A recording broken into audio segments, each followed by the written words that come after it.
salaamaaleykum téléspectateur Waguñaay TV ñu ngi ñëwaat ak yéen ci seen émission bilan ci seen numéro 2 bu émission bi ñu ci dalal tey benn responsable politique fii ci commune de Biscuiterie di Adji Selbé Diouf nekk ci parti bi di APR donc nekk koo xam ne après le bac S dem na 1 an faculté des sciences donc jaar na aussi comme gérante à la Shell aussi nekk koo xam ne nekkoon na ONPN office national pipi donc jaar aussi fi présentement fi ñuy wax ministère de la femme ba fi ñuy waxee ni donc ñu ngi koy dalal di ko bàyyi mu nuyoog téléspectateurs yi ñu ngi lay nuyu Adji Selbé Diouf. maa ngi lay nuyu di nuyu téléspectateur bu Waguñaay TV di leen sant di leen gërëm dina ñaan yàlla suñu waxtaan bi am njëriñ nekk njëriñu téléspectateurs yi ñi koy déglu yépp. Selbé balaa ñuy xuus ci li nga xam ne moom mooy biu émission bi bëggoon nañ nga wax ñu déjà kan mooy Selbé Diouf. waaw wax nga ko sa njëlbeenu wax man responsable APR bu Biscuiterie la nekk conseillère municipale depuis 2014 jàng dem université am bac S dem université fac science def physique chimie 1 an comme bugguma échec dañu bari woon ay grève ci année boobu ma bàyyi dem def comptabilité gestion am BTS nekk Shell pendant 12 ans 2012 ma dem office pipi de la nation après ma jóge foofu ñëw ministère de la femme actuellement maa ngi foofu ba léegi. voilà mën nañ xam kañ nga engagé wu ci politique. man maa ngi engagé wu depuis 2008 depuis que le président quitté le parti démocratique sénégalais ñun ñu gisoon ne injustice moo dal ci kawam ñu koy xeexle parce que mosuma avant loolu mosuma woon def politique mais dama doon intéressé wu sur les débats politiques di ko suivre mais biñ ko defee injustice boobu ci la engagé wu en 2008 commencé di ci liggéey nekkoon dans le mouvement des jeunes bi ñuy tuddee COJER ma jóge foofu après dugg dans le mouvement des femmes intégré ko léegi boobu ba léegi nag maa ngi ciy liggéey ma ñu defoon ay montage yu comité 2009 la monté woon comité le 11 novembre 2009 jaay fi ay carte APR ci commune bi après ci boobu ba léegi maa ngi ci di liggéeyal le président Macky Sall au niveau de Biscuiterie. d'accord Selbé loolu leer na donc dañuy xuus ci directement ci waxtaan bi comme ni ko ñëpp xamee dañoo jugee ci le 23 passé ci ay élections donc ñu gis ne APR nekkoon na ci benn coalition bu ñuy wax Benno Bokk Yaakaar donc est-ce que mën nga ñëwaat ci durant campagne bi ba ci bisu 23 bi nan ngeen ko déroulé nan ngeen ko waajale. élection yi d'abord damay remercier la population de Biscuiterie parce que ci campagne bi ci local yi passé gis nañ dëkk yu bari mu am ay jafe-jafe am ay problème mais loolu fekkuñu Biscuiterie déroulé nañ suñu campagne toute la campagne ba dem élection te histoire amu fi xeex amu fi problème amu fi élection yi nag ñun waa Benno Bokk Yaakaar avant ñuy dem ci élection yi commencé woon nañ ko bu yàgg puisque candidat bi ñu amoon muy le professeur Arona Coumba Ndoffène Diouf depuis 2014 la commencé liggéey ci biir Biscuiterie mu def fi lu nekk nag ci ay financement ay formation jeune ay jàppale les 3e âge jàppale les chefs de quartier les bàjjanu gox loolu yëpp def na ko fi mais bi ñu waree choisir le président xam na moom mooy le plus renseigné xam na ne moom la war a choisir mu choisir ko ñu commencé suñu campagne pré-campagne yi ñu def porte à porte koñ bu ne ñu dem fa def porte à porte wax ak askan wi won leen ne ñun dañoo bëgg a defar Biscuiterie moo ko tax a jóg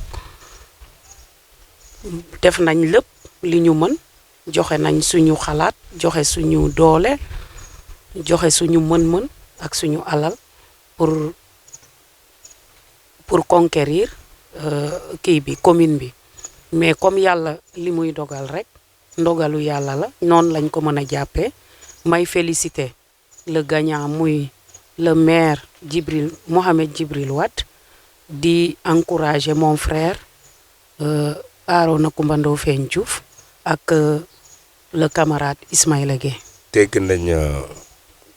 sa analyse par rapport ak ni nga gisee élection yi bien vrai que on a l'habitude de le dire Biscuiterie nekk na benn vraiment exemple ci élection yi ñu weesu du ci sant yàlla di wax ne rek encore une fois félicitations à la population de Biscuiterie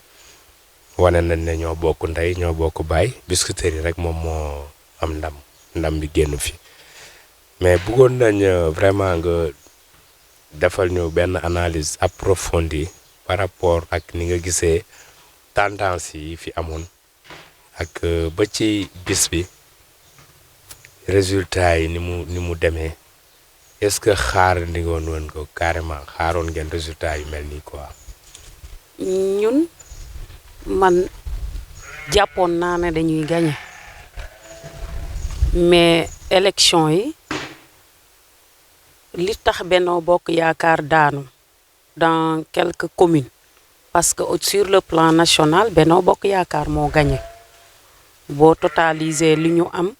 ci département ak li ñu am ci commune nous sommes majoritaires sur le plan national man jàppoon naa ne Arona dina gagné dinañ gagné la commune mais li nit ñi campagne woon ci suñu logo bi beige marron ak fas bi moo ëlbati xel ñu bari ba ñu kii parce que d'après la campagne bi ñuy campagne population Biscuiterie liñ ñu doon wax ak ñun lu ñu gis ça fait deux parce que fu ñu dugg dañuy naan le professeur Arona Coumba Ndoffène def na fi lu baax def na fi lii vraiment ñun nous sommes derrière lui pour mu jàpp ci commune bi parce que ñëpp xam nañ ne Arona bu jëlee commune bi dina ko defar ndax yàlla baaxal na ko yàlla teral na ko c'est-à-dire moom xëy na jëlul commune bi pour ñëpp xam nañ ne jëlul commune bi pour am ci dara wala kii pour defar ko moo tax parce que kuy defar te jëlagoo commune boo jëlee commune day gën a neex te dinga ko defar ak encore notre parti dafa bari woon ay frustré au niveau de Biscuiterie surtout on a un élu koo xam ne dañ ko élire Macky Sall ko may lépp li mu am ñu gisuñu ko moom sur le terrain mais gis nañ njabootam sur le terrain ñuy campagne contre la liste Benno Bokk Yaakaar ay jeunes yu fi nekk yoo xam ne ñoom it frustration moo leen jàpp ñoom it ñu dem di battre campagne avec le maire Djibril Wade boo ko xoolee dans le plan national fi ñu perte yépp am nañ fa ay 2 listes ay 3 listes ay 4 listes y compris Biscuiterie am nañ fi 2 listes liste Mame Mbaye Niang mu ngi fi woon liste liste defar sa gox mu ngi fi woon yëpp waa APR ñoo ko porté woon ak liste Bathie Fall nga xam c'est le parti socialiste nga xam ñoom ci Benno Bokk Yaakaar lañ bokk ñooñu tamit amoon nañ liste ñetti liste yooyu boo ko boole woon ak Benno Bokk Yaakaar bon kenn duñu seen Biscuiterie loolu tamit indi na suñu suñu daanu fii si biir Biscuiterie. bu ñu waxee liste parallèle donc mun nañ wax ne rek c'est la deuxième fois mu leen di dal ndax en 2014 aussi gis nañ ne vous avez eu des listes parallèles donc 2014 ba 2022 ci diggante bi yéen da ngeen xaar woon loolu wala vous avez cru que le problème était réglé parce que bu ñu boo nee Bathie Fall mën nañ wax ne peut-être mu ngi ci Benno bi mais bokkul APR mais on a vu des militants ay responsables politiques yoo xam ne biir APR waxuma sax Benno bi en l'occurrence monsieur le professeur Kandji déjà moom mu dem ak liste boppam gis nañ au début aussi il y avait quelques problèmes avec Ismaïla Gueye finalement après ñu ñëwaat booloo bon ba ñu ni am yaakaar ne peut-être que ce serait la bonne mais dara bu ñu xoolee tamit vraiment comme li nga wax votre sanction que ne am na mais loolu c'est sur le plan national mais bu ñu resté fii ci Biscuiterie nga xam ne le professeur Arona Coumba Ndoffène mo en 2014 demeewul bannière Benno Bokk Yaakaar il a eu à faire beaucoup de choses loolu dañ koy wax donc notamment G6 bi li nga wax noonu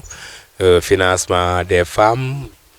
formation des jeunes boobu nga xam ne mooy li ñu gën a ràññee ci liggéeyam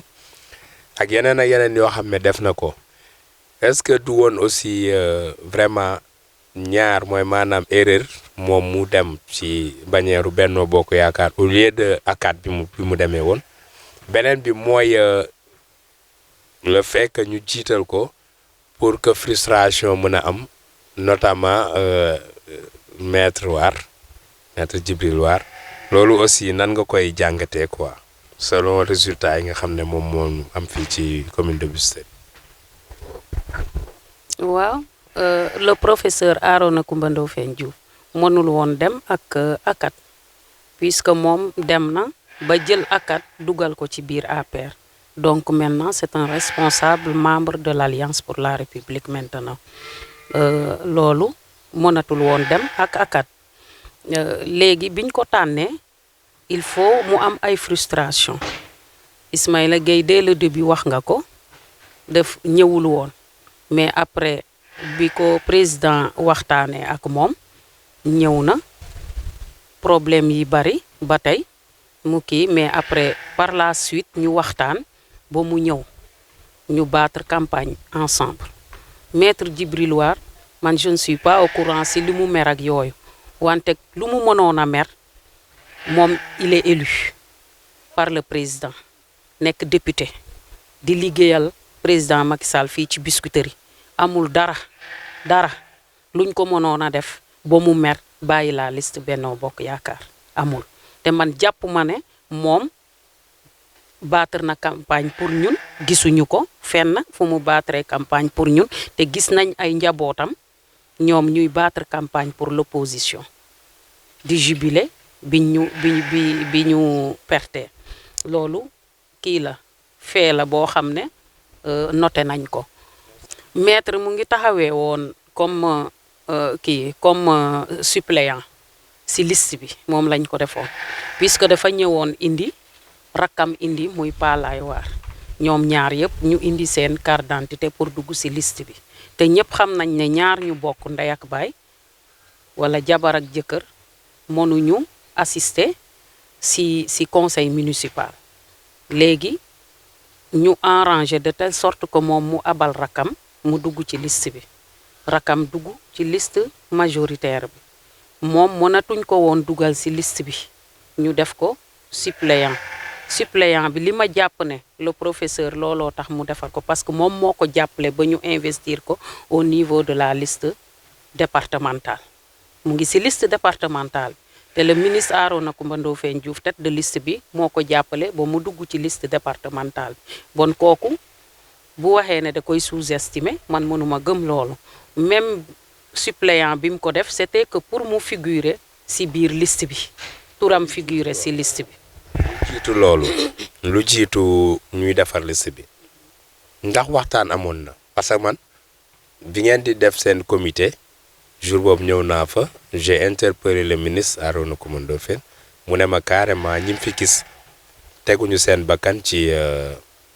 ay liste tu vois donc ça veut dire que du am benn problème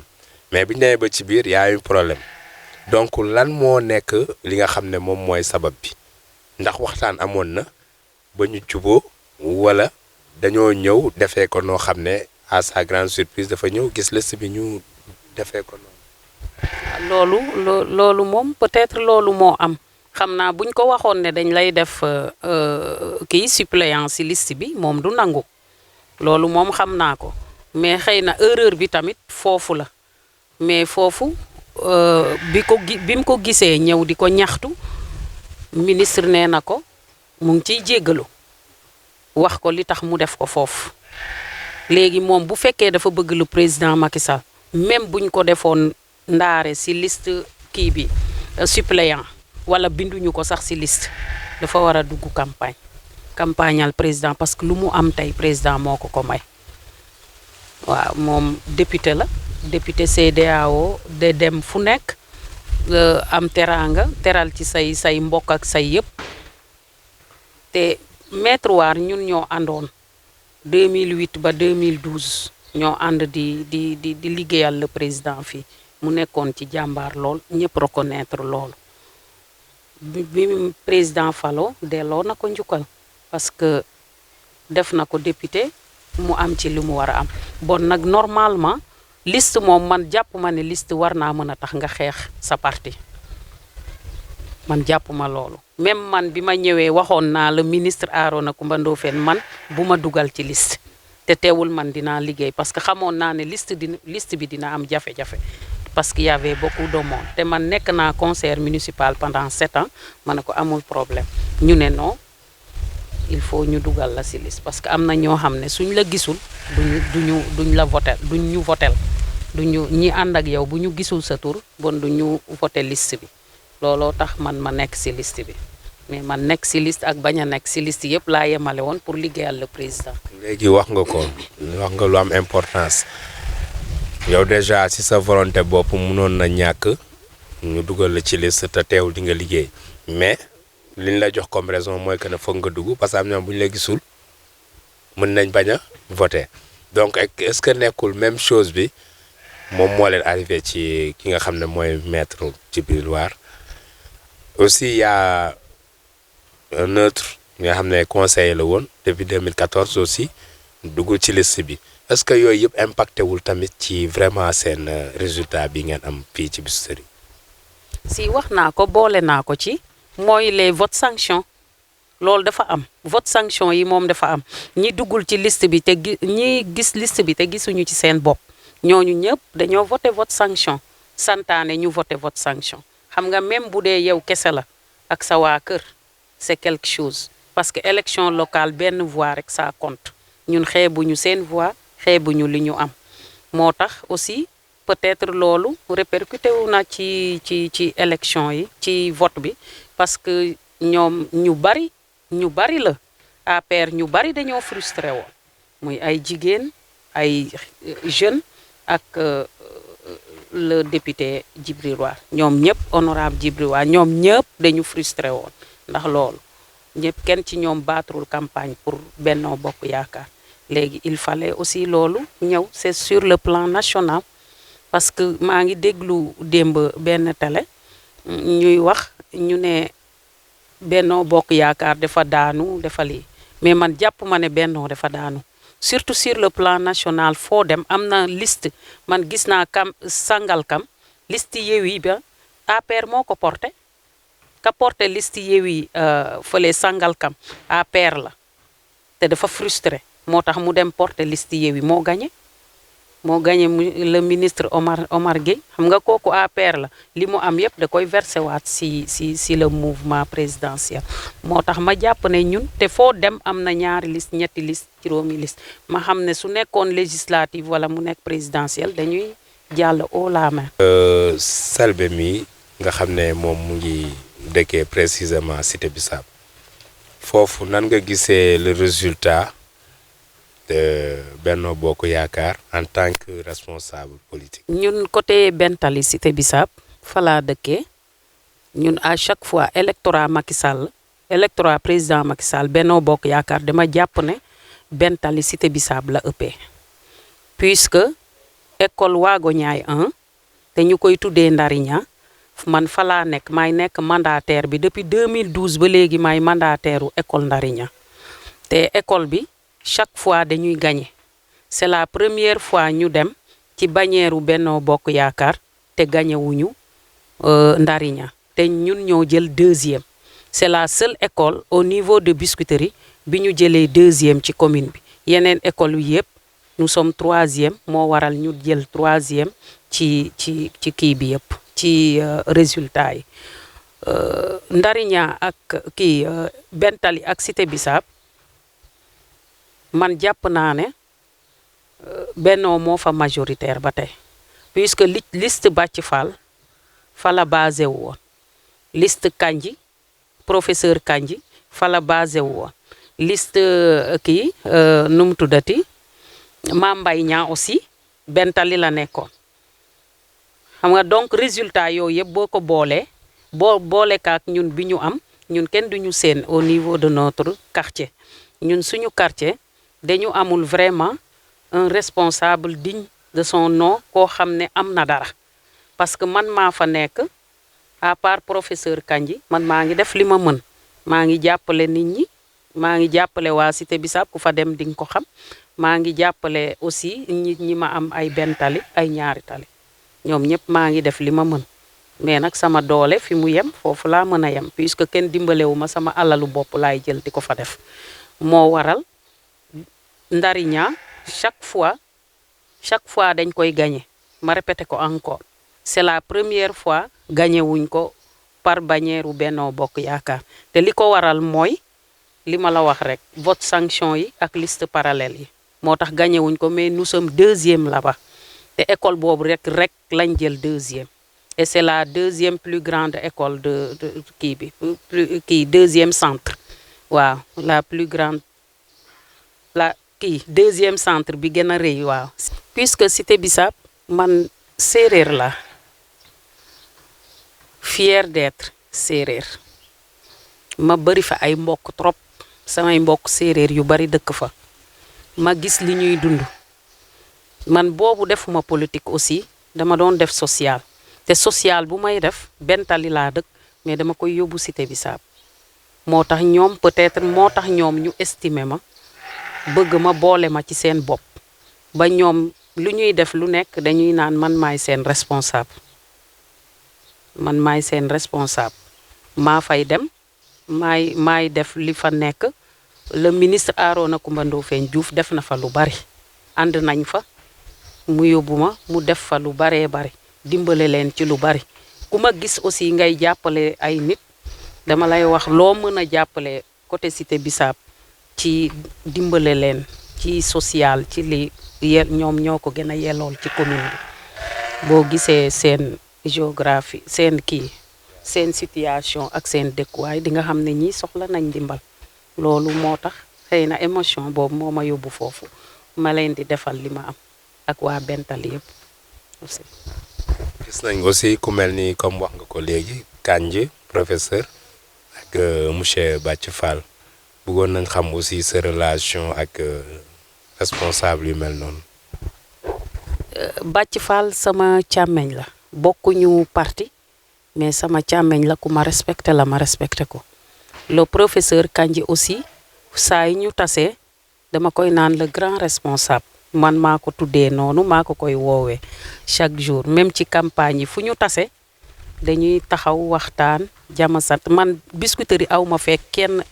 kenn xaar ma yàlla du opposition du pouvoir ñëpp tous les responsables samay càmmeñ lañu ma jàppee ko noonu parce que même le PDS boo seetloo ñoom samay xarit lañ ñoo ma gën a bëgg balaa nga koy xam boo ñëwoon ci école bi may mandaté tout le temps ñoom bu ñu ñëwee dañ may kaañoo dañ may naan yaa nekk pouvoir yaa ñuy jox ndékki yaa ñuy jox añ di ma kii daal di ma tooñ bàyyi li ngay def yaa ngi jënd nit ñi yaa ngi def li yaa ngi def laa mais loolu yëpp ci cadre tooñ lañ koy def di kaf di ree ak waa Yewwi yëpp di kaf di ree ba élection yi jeex su ma gañee ma leen di ñaawal di jubilé di kii mais ren ñoom ñoo ma ko def comme chaque fois 4 fois ou 5 élections yoo xam ne chaque jour maay gagné ren moom ñoom ñoo ma gagné moo taxit woon nañ ma ko. bu ñu desandee en tant que mandataire nga xam ne à chaque fois Biscuiterie yi yaa ngi nekk ci centre de vote bi di Waagu Ñaay di Ndariña mën nañ xam est-ce que amoon na ay jafe-jafe jouru vote bi ak yan nga ci mën a wax. non Ndariña man gisuma fa woon jafe-jafe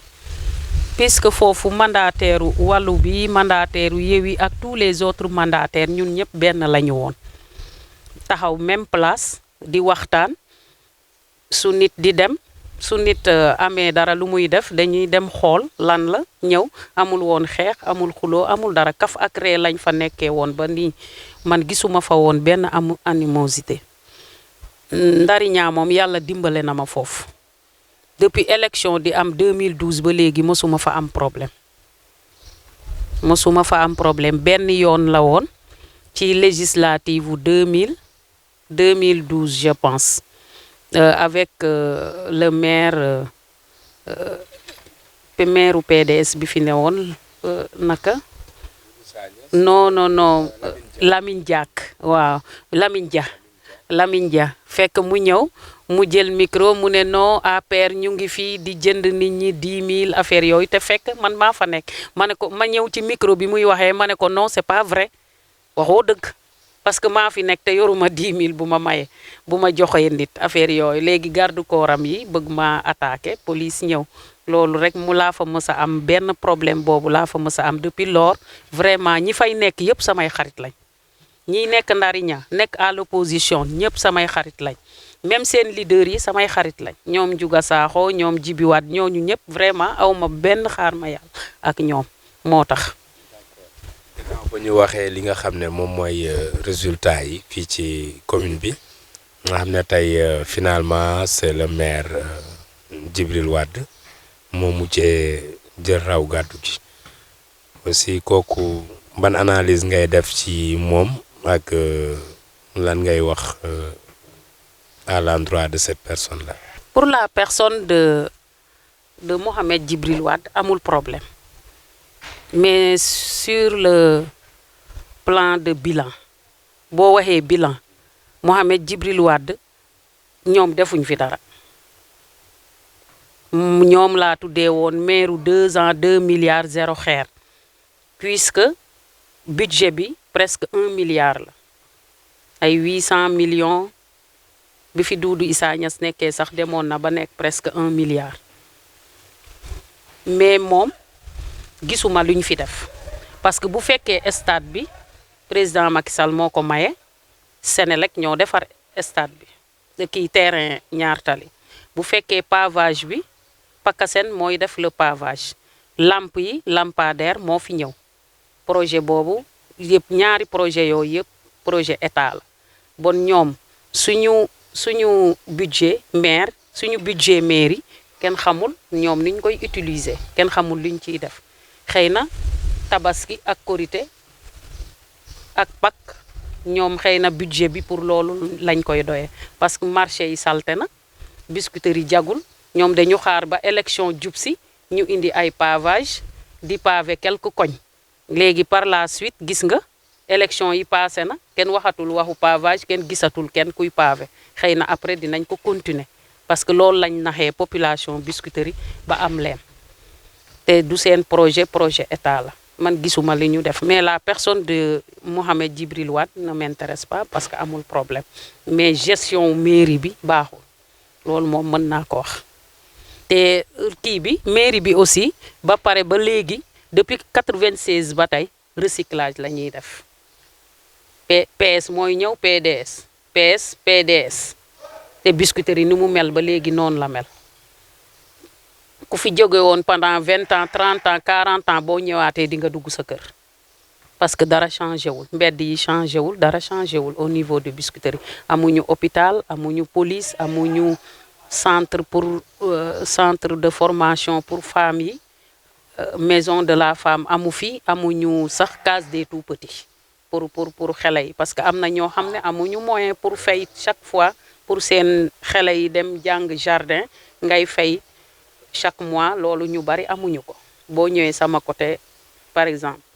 Cité Bissap ak Bentali ñoom amuñu les moyens à chaque fois di yóbbu seen xale yi pour ñuy dem di jàngi jardin ñuy fay la preuve boo fa demee ay xale yu ndaw ñooy yendu ci kër yi tous les jours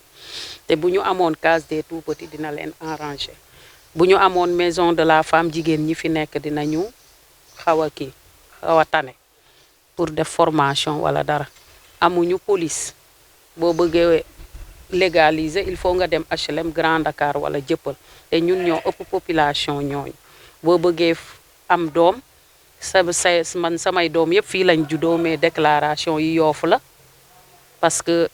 hôpitalu Yoff bi laay amee doom foofu lañ juddoo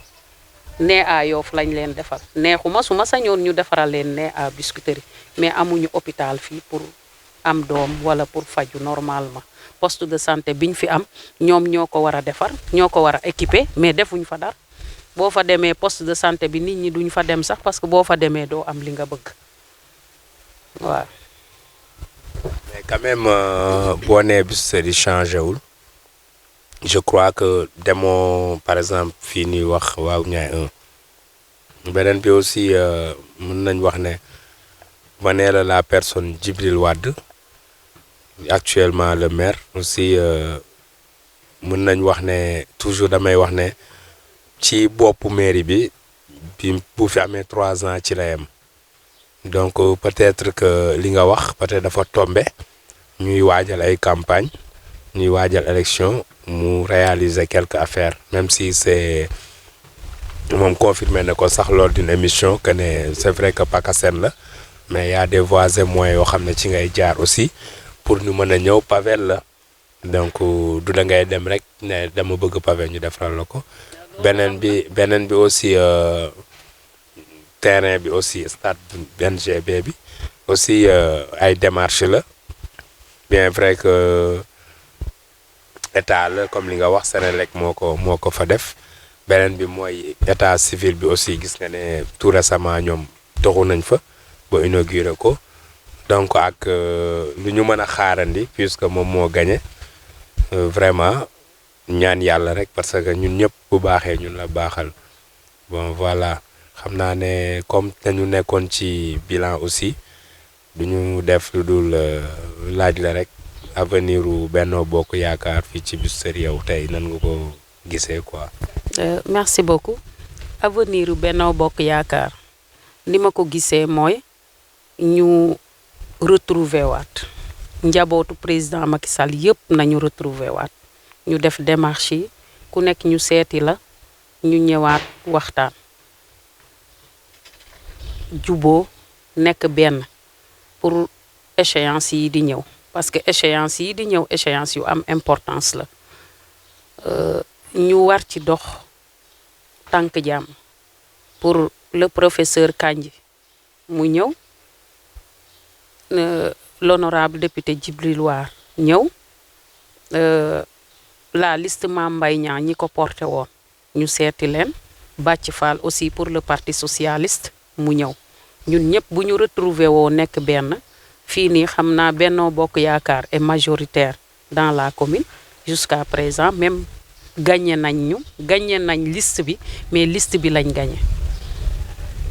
le Benno Bokk Yaakaar ñi nga xam ne dañu porter la vision du président Macky Sall ñooñu ñoo ëpp ci commune bi ma jàpp ne ñun ñëpp war nañ def un retrouvaille ñu waxtaan juboo nekk benn pour les échéances à venir loolu mooy suñu avenir moom.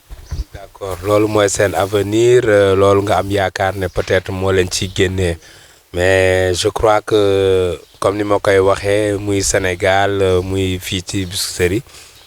yëpp est-ce que nekkul aussi fas bi lañ teg bët rek mooy maanaam marron beige bi loolu aussi da ngeen koy soppi wala nan ngeen di def lan ngeen am yaakaar ne mën ngeen ko def vraiment ba ñoom bu ñu gisatee marron beige bi dootuñu ko xool comme auparavant ba def li nga xam ne moom mooy vote sanction bi ñu def ci élection yi ñu génn. marron beige bi moom gëwuma ne mën nañ ko changer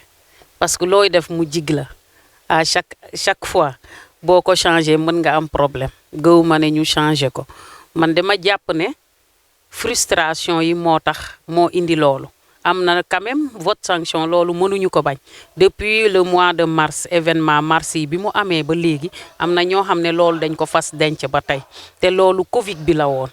Covid bi ñëpp gis nañ le président Macky Sall ak ay gouvernement am surtout le ministère de la santé li mu def ci affaire Covid bi au niveau mondial boo seetee Sénégal ñoo ci tane ci Covid bi liñ ci def gëm naa ne def nañ ci kemtulaay kattan dimbale nañ ni def nañ ci ay social jàpp nañ jox nañ nit won nañ nit ñi naka la ñuy def pour prévenir indi ay vaccin indi yëpp loolu tamit bokk na sur le plan mondial vie bi cher nii looloo ko indi vie bu cher bi moo ko indi chômage bi looloo ko indi parce que hôtel yi doxatul privé bi lu bari doxatul woon société yu bari doxatul woon il fallait mu am ay kii nu mu tuddati liggéey bi il fallait mu taggatémbe moo tax nit ñi amoon frustration ak tëju bi aussi xam nga koo xam ne yow chaque jour dangay dem daani doole dem Colobane di jaay sa waaw au jour le jour ngay lekk ci ngay dépense ci ngay def say besoin yëpp jour boo demee dem jaayi boo ñëwee sa bénéfice ngay jël pour utiliser ko nga tëj kooku mu dem jaayi nga ne ko 6 heures na ñëw dugaat këram te à partir de 6 heures la nit ñi di wàcc pour dem def ses achats def yëpp à partir de 6 heures ba minuit ci lay am li muy suturloo léegi bu ko defee yow nga tëj ko mënul def loolu 1 mois 2 mois mu bari day mer day jàpp ne yow yaa ko teg li nga ko kii te fekk yow yaa ngi koy protéger parce que loolu yëpp ci protection bi la woon pour corona bi du ñu gagné fii nii parce que gis nañ lim fi def am na ay mort ñuy jaale ñooñu yal na leen yàlla xare arjana mais loolu pour protection la woon mais loolu nit ñi dañ ko façon denc mois de mars bi affaire Sonko bi amee ñoom ñu dugg ci xeex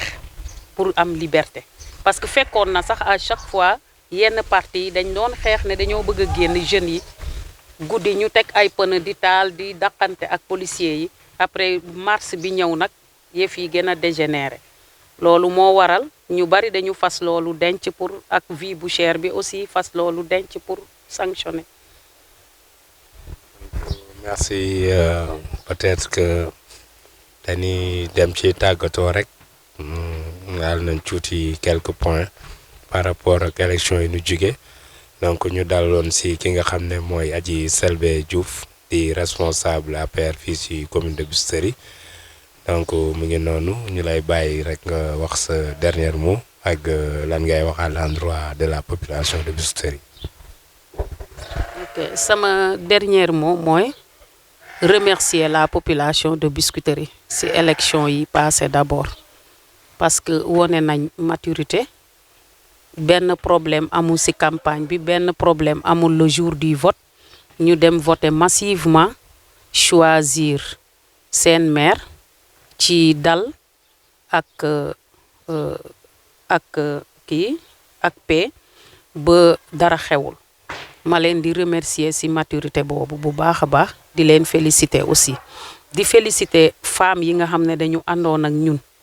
sur le Benno Bokk Yaakaar ak jeunes yi ak aussi le 3e âge ñi àndoon daal ci liste Benno Bokk Yaakaar yépp maa ngi leen di féliciter di leen remercier di leen encourager bu baax a baax xam ne yëf yi perte ñu combat bi daal waaw perte ñu combat bi nañu gën a góorgóorlu gën a takku jëliwaat suñu frères yi pour ñu nekk ensemble pour échéance yi di ñëw ñu mën ko gagner au la main may remercier ñëpp di leen remercier waa Waguñaay TV di leen féliciter di leen encourager aussi si lii ngeen di def parce que am na solo def liggéey ci sa gox ci anam bu ne la mën a nekkee waar wi ngeen nekk waar bu am importance la parce que moo xew yéen a ngi tax nit ñi di xam Biscuiterie di xam li fi xew man chaque fois dama koy suivre te ñu bari dañ koy suivre au niveau national bon yéen a ngi jaay Biscuiterie complètement loolu tamit maa ngi leen ciy remercier di leen encourager di leen wax bonne chance yal na mu nekk télé dem ba nekk télé boo xam dina waaw wër fépp waaw am ay emploi Biscuiterie yëpp gis ci seen bopp macha allah merci beaucoup. ngay remercier ci vraiment ñëw bi nga ñëw fii ci Waagu Ñaay TV aussi di wax ne waa Biscuiterie ñu ngi leen di bàyyi ci chaîne bi rek ngeen di xool ñuy xaarandi beneen invité ci li nga xam ne mooy bilan donc gis ngeen ko mu doon numéro 2 bi dinañ dem un peu partout ci candidat yi ci coalition yi ñoom aussi ñu def seen jàngat rek ci li nga xam ne moom la ñu weesu donc ñu ngi leen sant di leen gërëm di leen wax ba beneen yoon aussi di remercier le directeur de l'école Assalar di monsieur Meng mi nga xam ne dafa mettre à notre disposition fii nga xam ne moom lañ defee émission bi di bilan donc di leen wax ne rek mu ngi noonu ku ci nekk rek saa su ne yaa ngi ñuy won ne télé bi sa télé la waa Biscuiterie ñoo ko moom donc di sant caméraman bi di sant monteur bi sant toute l'équipe de Waagu Ñaay TV di leen wax ba beneen yoon ci beneen émission merci beaucoup et à très bientôt.